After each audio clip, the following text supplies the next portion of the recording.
Hi everyone, my name's Kelly. Thank you for watching my channel. I'm here today to do a book review of A Court of Mist and Fury by Sarah J. Maas. This is the sequel to A Court of Thorns and Roses, so the non-spoilery part of this review will be somewhat limited, but I will give you a warning when I move into the spoiler section. This book came out on the 4th and I read it on the 5th and 6th, and actually when I was in the middle of reading it and I'd sat down for some hours to read it on the 5th, I had no idea why I hadn't already finished until I actually saw it in physical form on the 6th, and I realised that it was like a 600-page book. It's a long book. I think probably a bit too long, but I'll get into all of that later. First of all, let's start off with overall impressions, non-spoilery impressions. It's a really strong follow-up, and I believe it's going to be a trilogy. So this second book, you know how you get the bridging book, which often is quite a disappointment. This one still has maybe a few elements of bridging because it's still kind of resolving things from the first book while setting up things for the third, but it was really strong actually. I gave it, I'm a little bit torn. I've given it 4 out of 5 stars, but I think that I gave A Court of Thorns and Roses 5 out of 5 stars. And I did enjoy this one just as much in terms of I could not put it down. I don't know, I think maybe I enjoyed Feyre's trials in the first one even more, especially that fight she had with the worm something, you know, when she uses the bones to beat that monster worm thing. And she covers herself up in mud to hide her scent. So I don't know, maybe it's more of a 4 out of 5. Again, I will get to my issues later on, although I suspect they're going to be more into the spoilery part of the review.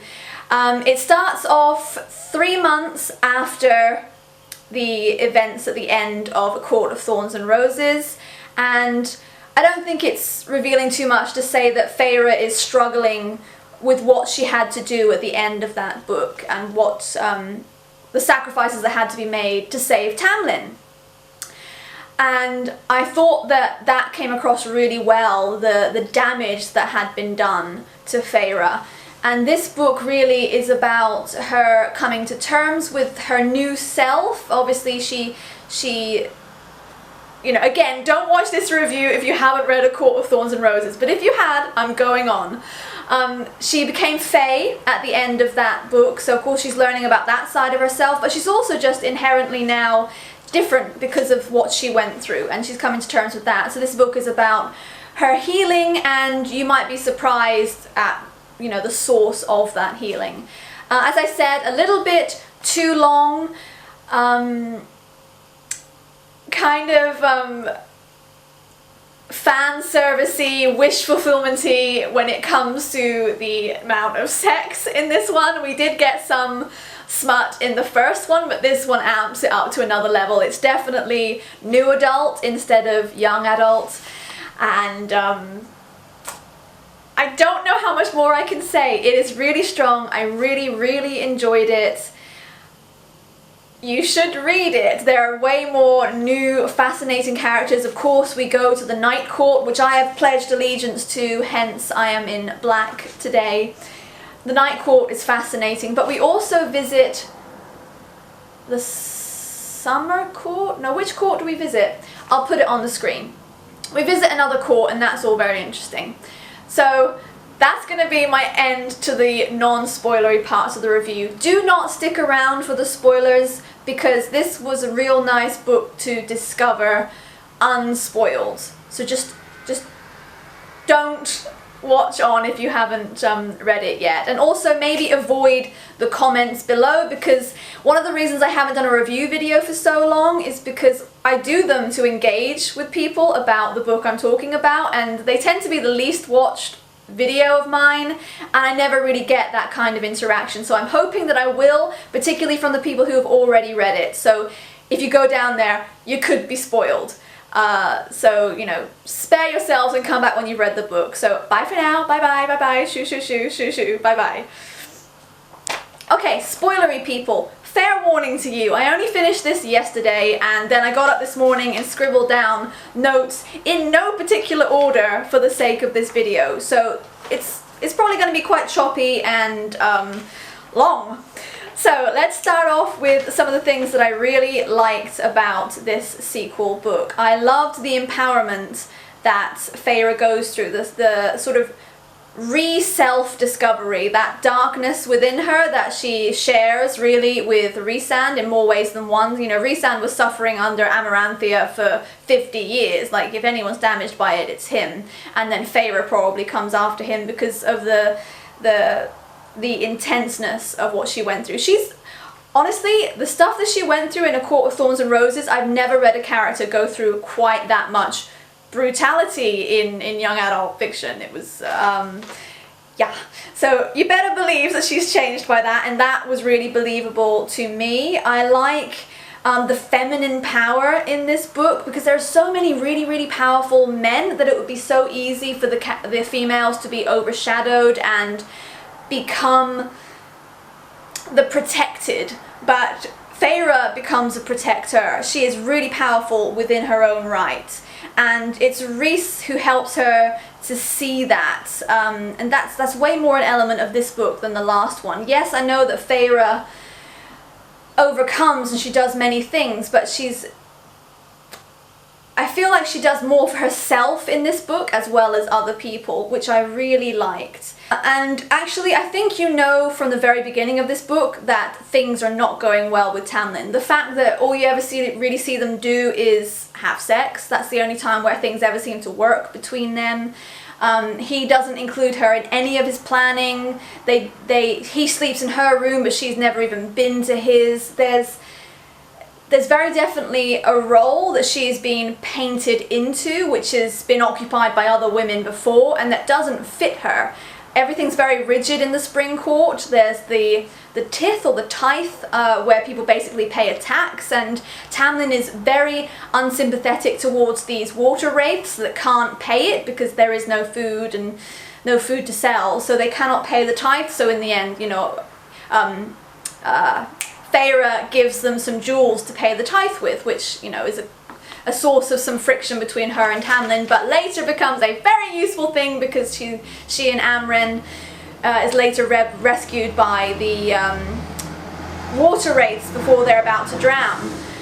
Amren is one of the amazing characters we get to meet. I was genuinely quite intimidated by her, but after that scene where they laugh with each other and where she sort of gently helps her to stand once they're back in Velaris, I warmed to her, and I saw that she genuinely did care about people, even though I think she's probably a monster, like, inside. She's probably just the worst beast of all, but these people around her have won her loyalty. First camera cutout. I really enjoyed the character of Morrigan, another strong female. I love her with Azriel. Yeah, new ships are sailing. Morrigan and Azriel, I hope, get together, because this, not exactly a love triangle, but there's like a protection of each other happening in a triangle, thinking that they're each going to be stepping on each other's toes if they go with each other. So there's that triangle between Morrigan and Azriel and Cassian. I ship Morrigan and Azriel, and Cassian, I think, will eventually bond with Nesta. And at the end, of course, Elaine and Lucien bond, but I think that moment was one of the weaker moments because it was kind of lost in the drama of everything else. I think it's going to be very important in the next book, but I think it was lost and it could have been more impactful. As for Nesta and Elaine, they still haven't redeemed themselves for me. They let Feyre go off into the forest hunting, what was it, from the age of 13 to feed them, and she got no thanks. You have to go back to when we first met them and how unlikable they were. To my mind, that has not been fixed yet. I know that Nesta went into Prythian alone to try to rescue Feyre, so that went some way towards redeeming her in my eyes. But what's Elaine ever done? I mean, we're supposed to like Elaine just because she's sweet and kind. But how sweet and kind is she if she let her sister do that? You know, they still haven't been redeemed for me. Even though they lent their house to the Night Court to be used for meeting the Mortal Queens, and the Mortal Queens I thought were done very well. But the betrayal was awful, and I don't understand why the Veritas, if they have the Veritas and the Veritas speaks only truth, why could it not be used so that they could question Rhys about his true nature and his true motives? Why did it have to be used so categorically to expose Velaris, this city that's been protected for, what was it, 500 or 5,000 years? I don't understand why they had to go quite so far. I think something else could have been considered to prove his goodness. As soon as that happened, and actually no, as soon as they introduced Velaris as this paragon of art and freedom and peace, you knew that at some point it was going to be ravaged and savaged and tainted, and it was. And when that happened, that whole scene, oh, that was painful. That was painful. That was painful because I really fell in love with that city too, and I want to live in Velaris. But then watching Feyre using her powers to fight, she's really cool. She's really cool with her like water wolves destroying everyone, freezing people in midair, and then I want to say apparating, but winnowing. Yeah, she winnows up into the air. She has no wings, she can't fly, but she winnows up and she wraps herself around, what is that monster called? Again, I'm going to put it on the screen. That monster there, she winnows up, wraps herself around it, turns into flame and burns him all the way down, and before they smack to the ground, winnows away to safety. It's so cool. However, her powers seem so much greater than anyone else's in this series. You know, they keep talking about Rhys being the most powerful High Lord of Prythian ever born. That is a point of real repetition, especially in the middle third of the book. The most powerful High Lord ever born, again and again and again. But his magic is being tracked, so he actually doesn't use that much magic during the book.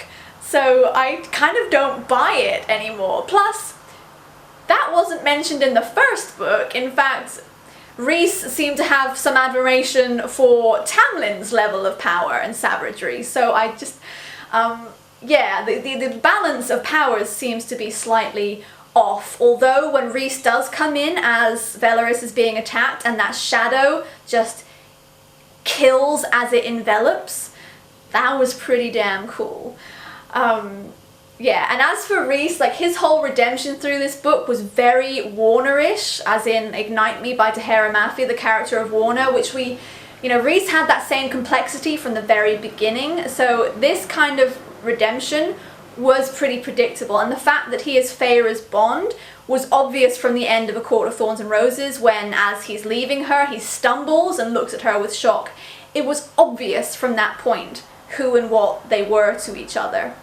But I think there was a realistic slow burn romance. Feyre had genuinely been in love with Tamlin, and so she was both switching her allegiance and also allowing, giving herself permission for it, feeling like a traitor. Because, you know, essentially within 2 months she's in love with another man. And that really, to me, renders a lot of what happened in A Court of Thorns and Roses pretty meaningless, because the answer to that riddle, was love. The solution to that curse was Feyre's love for Tamlin. And now it doesn't exist. If anything, she hates him now because of his betrayal. And I don't understand why the only way for us to switch allegiance from Tamlin to Rhysand was to make Tamlin into such a bad guy. I mean, no, he's not an evil guy, but dude, I know he loves her, but he has sold out everything, everyone, and his own beliefs to get her back. Like, hello? Plus, he kept her a prisoner in his house, and I thought that was a really good part of it. The fact that what really broke Feyre and what put her into Rhysand's hands for good was when Tamlin literally locked her in. You know, he sealed the doors, sealed the windows. She could not get out, and it was then, as her mind was flashing back to her imprisonment under the mountain, that she was like, no, no, no, no, no, and powers got hold of her, and then Rhys sent in Moore, his cousin, is it his cousin? Morrigan, Moore we call her. She gets sent in to get her out, because otherwise they would be breaking the Accords and not the Accords, this, oh god, no, this is not Cassandra Clare, but they would be basically breaking political rules for a High Lord to go into another High Lord's home uninvited. So he sends in his cousin, if that's what Moore is, I've forgotten. So that was really realistic, really, how that Feyre and Tamlin relationship ended. However, it's too extreme to... Because I'm still reading about people who haven't read A Court of Mist and Fury yet, who love Tamlin. Like, they ship, excuse me, Feyre and Tamlin. It just seems quite a slap in the face to those people that now Tamlin is rendered as quite pathetic, I think, and just so thoroughly wrong in what he's saying and what he's doing. And Rhys, in the meantime, has been elevated to such a level of greatness and goodness. And I do love Rhys. I was always, you know, I was always Camp Rhys. But still, I do feel it was a little bit ungenerous to Tamlin and the Tamlin shippers. What else? What else is happening here? So yeah, there was there was a bit of repetition. Again, like I said, the most powerful High Lord of Prythian ever. That just was said so many times. And then Sarah J. Maas is very fond of the word barked, and I don't... When I finished reading it, somehow the book on my Kindle disappeared, so I don't have all the bits that I highlighted anymore, so I'm trying to remember them, so these are not direct quotes. Basically, she uses the word barked as in pain barked along my nerves, or a sense of wrongness barked from within, you know. She uses it too much. Barked and the most powerful High Lord of Prythian ever. Oh, I will get to one not negative, not positive, one thing that just made me a little bit hyper aware during the reading. This book is really, really sexy. And I don't mind that, but there's something about the combination of that level of graphic sexiness with the fantasy genre that kind of feels a bit smutty. And don't get me wrong, I really enjoyed it because Rhys is so sexy, and it was done so sexily. It was just sexy. But I don't know. I feel like she was walking this dangerous line of just going too far. And I don't know if she did, and I'm just convincing myself she didn't because I did enjoy it. I don't know how to put it into words. I haven't had time to let it gestate in my mind enough, but that could be one of the things that you could mention down below. Please, again, I would like some comments. How did you feel about the level of smut in it?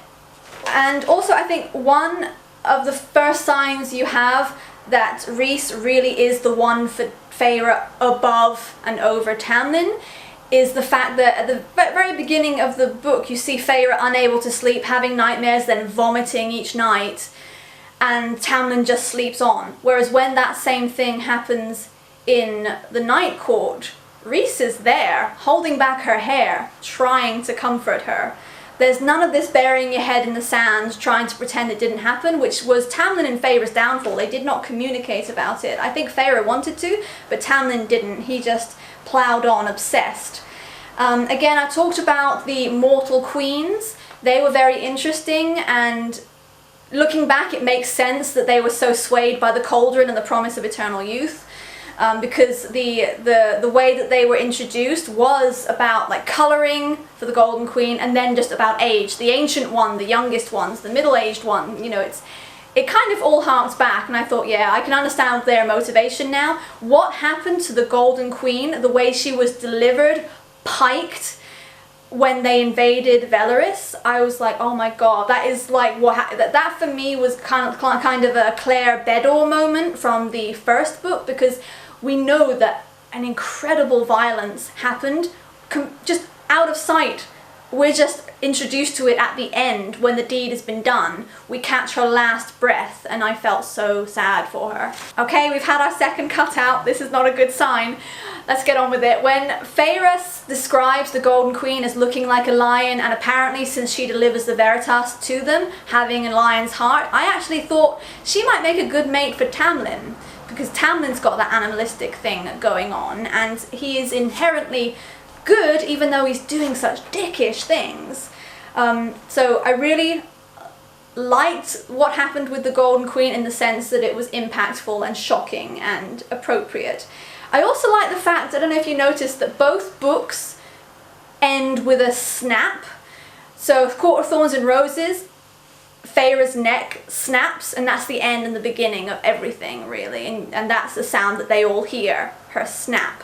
And then at the end of this book, the bond is broken. At first we think it's the mating bond, but no, it turns out to be the bargain bond, which is bad enough, and that was agony when that snapped. So I like that, and I hope that people kind of recognize that little buried nugget that Sarah J. Maas gave us, that echo from the first book. Yeah, I like the fact that Rhys really cared about her eating when he says to her, "Have breakfast with me." He clearly so just badly wants to get her to eat something. When it talks about, again, they're establishing the depth of this bond between Rhys and Feyre, which already seemed deep enough to me. I didn't really need nor buy the fact that apparently he's been seeing her for years before he ever met her. I didn't really need that, and I don't think I believed that. And the fact that she painted stars on her bedside cabinet when she was younger, foreshadowing her meeting with him, because she was they were sharing stuff along a bond that apparently already existed.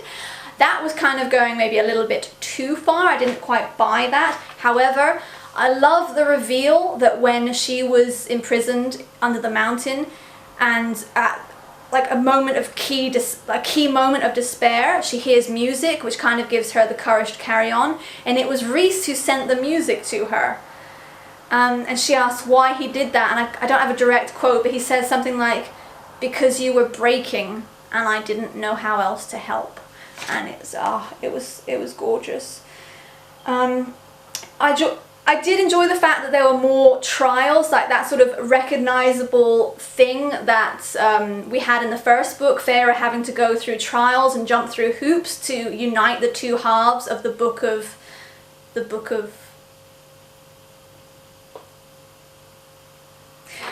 something on the screen now, I hope.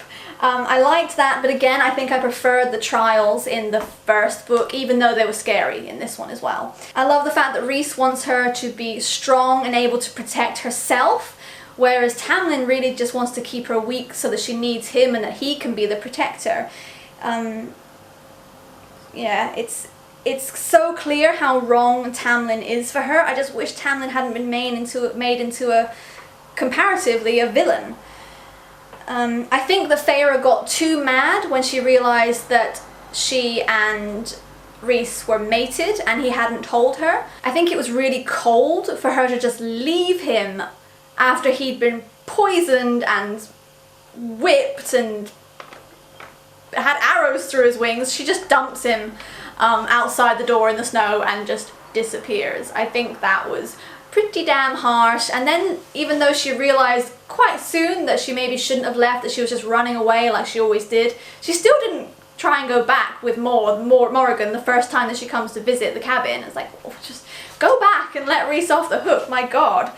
I am really interested because I really liked the talk about how her creativity is stifled, where the place within her, that the urge to paint and the colours of the world once lived, there's only darkness now because she's just so haunted by what she did and the Fae that she killed before she got to Tamlin, the innocent Fae. And I think that was, I wish I had the highlights in my Kindle still, because that was a really core moment. But as Rhys sort of heals her heart a little bit, she begins to have flashes of what she wants to paint. She begins to see colour, hear music and come to life again.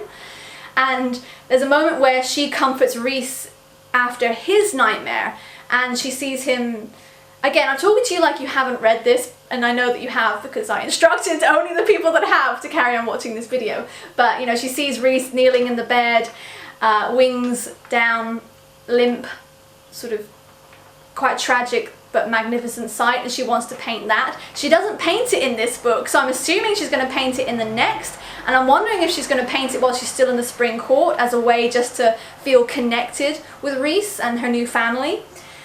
Because of course now she's a spy in the Spring Court, and Lucien has lost his mate as well as she has lost hers. They're both separated in different courts, so that's going to be very interesting. They did introduce the Rhys-Anne's perspective at the end of Mist and Fury, so I'm hoping that it's going to be dual perspective in the next book so that we don't have to constantly be with Tamlin in the Spring Court, because I don't think I could stomach it. I like the fact that Rhys has those tattoos on his knees, which means he'll only kneel before his crown. And then there's that scene where he's essentially kneeling to her. That was quite sexy.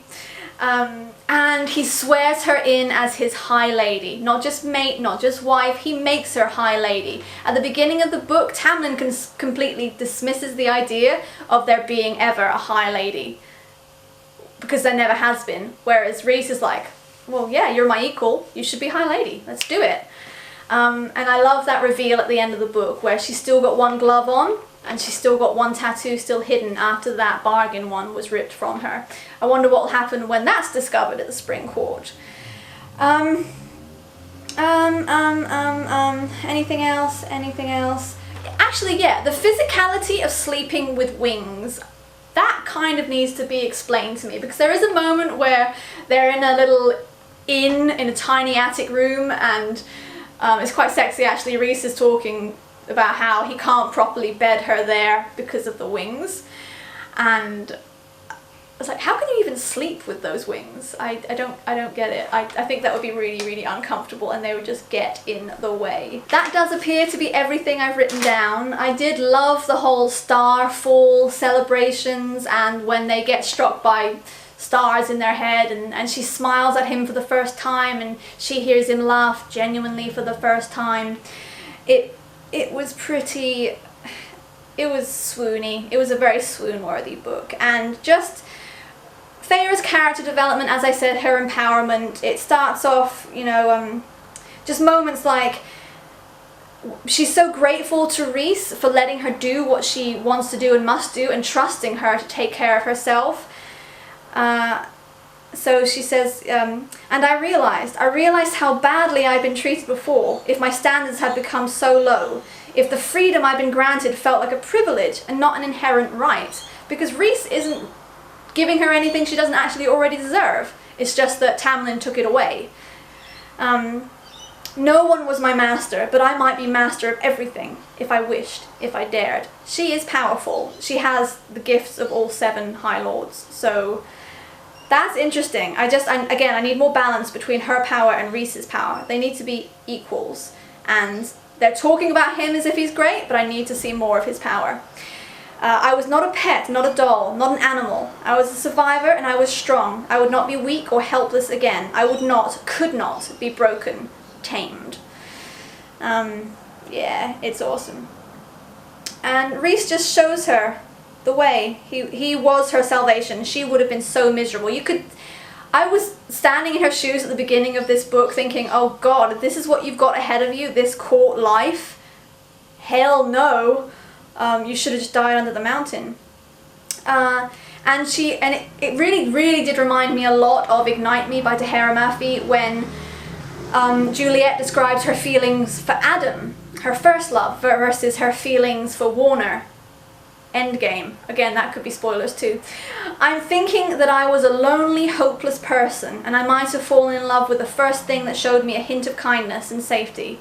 And I'm thinking maybe he knew that, maybe not actively, but maybe he wanted to be that person for someone. And maybe that worked for who I was before, but it doesn't work for what I am now. She really did change. They both changed under the mountain, and now they just don't work together. And that makes sense to me, while at the same time, as I said, negating a lot of the meaning of the first book. And Rhys says to her, "You can be a pawn, be someone's reward, and spend the rest of your immortal life bowing and scraping and pretending you're less than him, than Ianthe, who is that awful, awful high priestess. I hate Ianthe, if that's the right way to say her name. Than any of us. If you want to pick that road, then fine. A shame, but it's your choice." The shadow of wings rippled. I love the shadow wings. "But I know you more than you realize, I think, and I don't believe for one damn minute that you are remotely fine with being a pretty trophy for someone who sat on his ass for nearly 50 years, then sat on his ass while you were shredded apart." It's true, it's harsh, but it's true. And one more, again, why I have sworn myself to the Night Court. "There are different kinds of darkness," Rhys said. I kept my eyes shut. "There is the darkness that frightens, the darkness that soothes, the darkness that is restful." I pictured each. "There is the darkness of lovers and the darkness of assassins. It becomes what the bearer wishes it to be, needs it to be. It is not wholly bad or good." And I just love that quote. I think it sums up the whole book, really. It's things aren't that black and white. Feyre has never been like a pure paragon of light and bright and goodness. You know, she's damaged and she's kind of feral. I love it, and that's why she works so well with Rhys. Okay, well, I just had to change the battery pack, so you know it's time for me to wrap this up. I really, truly enjoyed this book.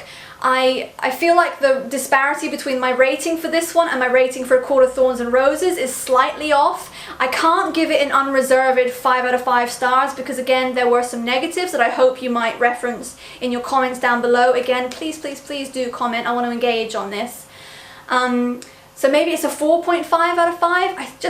I really didn't want to put it down. It was really enjoyable. It just wasn't perfect. It's Sarah J. Maas. She's so good, she's so prolific. I always know that, you know, when she can do better. And there are a few things there that I think she could have ironed out and improved. And all in all, it could have just been a bit shorter, I think. But then we would have lost out on some of that Rhys time. So, I don't know. See, I'm tangled. But I'm leaving. Thanks so much for watching this. So sorry that it's so long. See you in the next one. Bye.